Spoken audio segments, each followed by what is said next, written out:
Namaste, Om Sai Ram. Today we'll start the chapter 36 of Shri Satcharita. Wonderful stories of two Goa gentlemen, Mrs. Aurangabadkar. Two gentlemen. Once two gentlemen came from Goa for taking darshan of Sai Baba and prostrated themselves before him. Though both came together, Baba asked only one of them to give him rupees 15 as dakshina, which was paid willingly. The other man voluntarily offered rupees 35, which was rejected by Baba. To the astonishment of all, Shama, who was present, asked Baba, "What is this? Both came together. Once dakshina you accept, the others, though voluntarily paid, you refuse. Why this discrimination?" Baba replied, "Shama, you know nothing. I take nothing from anybody. The Masjid Mai calls for the debt, the donor pays it and becomes free. Have I any home, property, or family to look after? I require nothing. I am ever free. Debt, enmity, and murder have to be atoned for, as there is no escape from them." Baba then continued in his characteristic way as follows. At first he was poor and took a vow to his God that he would pay his first month's salary if he got a job. He got one for rupees 15 per month. Then he steadily got promotions. From rupees 15 he got 30, 60, 100, 200 and ultimately rupees 700 per month. But in his prosperity he forgot completely the vow he took. The force of his karma has driven him here, and I ask that amount rupees 15 from his as dakshina. Another story. While wandering by the seaside, I came to a huge mansion and sat in its veranda. The Brahmin owner gave me a good reception and fed me sumptuously. He showed me a neat and clean place near a cupboard for sleeping. I slept there. While I was sound asleep, the man removed a laterite slab and broke the wall, crept in and scissored off all the money from my pocket. When I woke up, I found that rupees 30,000 was stolen. I was greatly distressed and sat weeping and mourning. The money was in currency notes, and I thought that the Brahmin had stolen it. I lost all interest in food and drink and sat for a fortnight in the veranda, bemoaning my loss. After the fortnight was over, a passing fakir saw me crying and made me inquiries regarding the cause of my sorrow. I told him everything. He said, "If you act according to my bidding, you will recover your money. Go to a fakir. I shall give you his whereabouts. Surrender yourself to him. He will get your money back. In the meanwhile, give up your favorite food till you recover your money." I followed the fakir's advice and got my money. Then I went to the seashore where a steamer was standing, but I could not get into it as it was overcrowded. There, a good-natured peon interceded for me and I got in luckily. That brought me to another shore, from where I caught a train and came to Masjid Mai. The story finished, and Baba asked Shama to take the guests and arrange for their feeding. Then Shama took them home and fed them. At dinner, Shama said to the guests that Baba's story was rather mysterious, as he had never gone to the seaside, never had any money, never traveled, never lost any money, never recovered it. The guests were deeply moved and were shedding tears as they understood and caught the significance. In a choked voice, they said that Baba was omniscient, infinite, the Supreme One, Parabrahma, without a second. The story he gave out is exactly a story. What he spoke has already taken place in our case. How he knew this is a wonder of wonders. We shall give all the details after the meals. Then after the meals, while they were chewing betel leaves, the guests began to tell their stories. One of them said, "A hill station on the Ghats is my native place. I went to Goa to earn my living by securing a job. I took a vow to God Datta that if I got a job, I would offer him my month's salary, the first month's salary. By his grace, I got a job of rupees 15. And then I got promotions, as described by Baba. I did forgot all about my vow. Baba has just reminded me of it in the way and recovered rupees 15 from me. It is not dakshina as one may think it to be, but a repayment of an old debt and fulfillment of long forgotten vow." Moral: in fact, Baba never begged for any money, nor allowed his bhaktas to beg. He regarded money as a danger or bar to spiritual progress, and did not allow his bhaktas to fall into its clutches.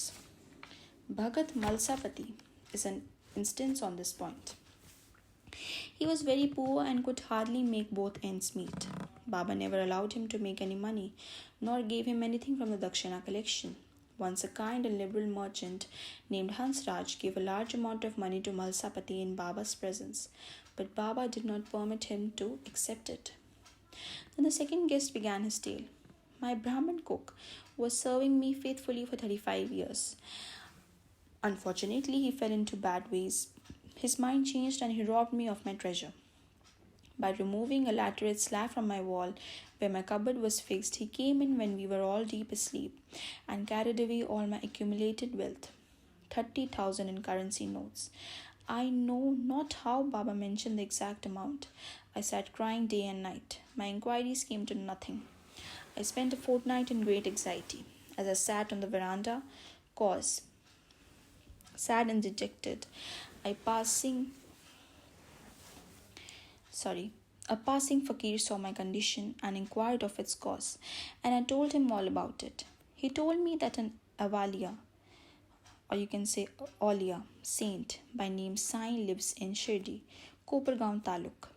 Make vow to him and give him any food that you like the best, and say to him mentally that I have given up eating that food till I take your darshan.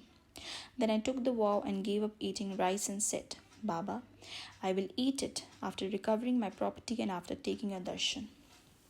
15 days passed after this. The Brahmin of his own accord came to me, returned my money, and apologized, saying, I went mad and acted thus. I now place my head on your feet. Please forgive me. Thus everything ended well. The fakir that met me and helped me was not seen again. An intense desire to see Sai Baba, whom the fakir pointed out to me, arose in my mind. I thought that the fakir who came all the way to my house was no other than Sai Baba. Would he, who saw me and helped me to get my lost money, ever covet rupees 35? On the contrary, without expecting anything from us, he always leads us on the path of spiritual progress. I was overjoyed when I recovered my stolen property, and being ignorant, I forgot all about my vow. Then, when I was at Kolaba, one night I saw Sai Baba in my dream. This reminded me of my promised visit to Shirdi. I went to Goa and from there went to start for Shirdi by taking a steamer to Bombay en route. But when I came to the harbour, I found that the steamer was crowded and there was no place. The captain did not allow me, but on the intercession of a peon, who was a stranger to me, I was allowed to get into the steamer which brought me to Mumbai. From there, I came by train. Surely I think that Baba is all-pervading and all-knowing. What are we and where is our home? How fortunate we are that Baba got our money back and drew us here to himself. Shirdi folks must be indefinitely superior and more fortunate than we are, for Baba has played, laughed, talked, lived with you for so many years. I think that your store of good merits must be infinite. Sai is our Datta, Lord Dattatreya. He gave me a seat in the steamer and brought me here, and thus gave proof of his omniscience and omnipotence. Mrs. Aurangabadkar. A lady from Solapur, the wife of Sakaram Aurangabadkar, had no issue during the long period of 25 years. She had made a number of vows to gods and goddesses for an issue but was not successful. She then became almost helpless. To make a last attempt in this matter, she came to Shirdi with her stepson Vishwanath and stayed there for 2 months serving Baba. Whenever she went to the masjid, she found Baba surrounded by devotees. She wanted to see Baba alone, fall at his feet, and open her heart and pray for an issue, but she did not get any suitable opportunity. Ultimately, she requested Shama to intercede with Baba for her when he was alone. Shama said to her that Baba's darbar was open. Still, he would try for her and that the Lord might bless her. He asked her to sit ready with coconut and joss sticks in the open courtyard at the time of Baba's meals, and that when he beckoned to her, she should come up. One day after dinner, when Shama was wiping Baba's wet hands with a towel, the latter pinched Shama's cheek.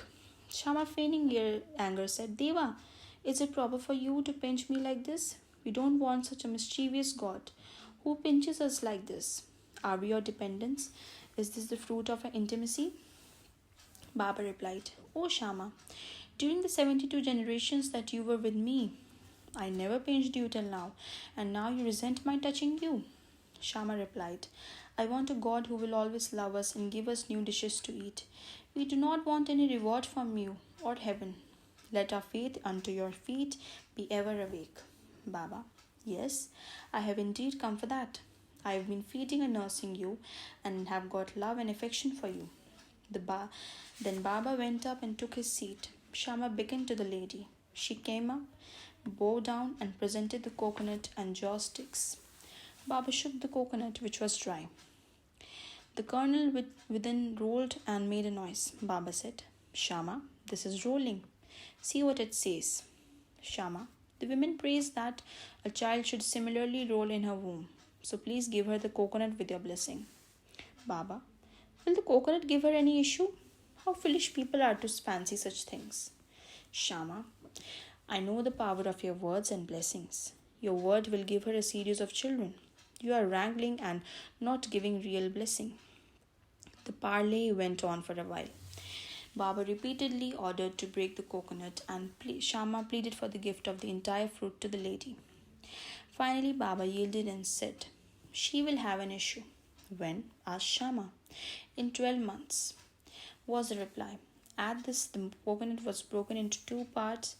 One was eaten by the 2, the other was given to the lady. Then Shama turned up to the lady and said, "Dear lady, you are a witness to my words. If within 12 months you do not get any issue, I will break a coconut against this Deva's head and drive him out of this masjid. If I fall in this, I will not call myself Madhav. You will soon realize what I say."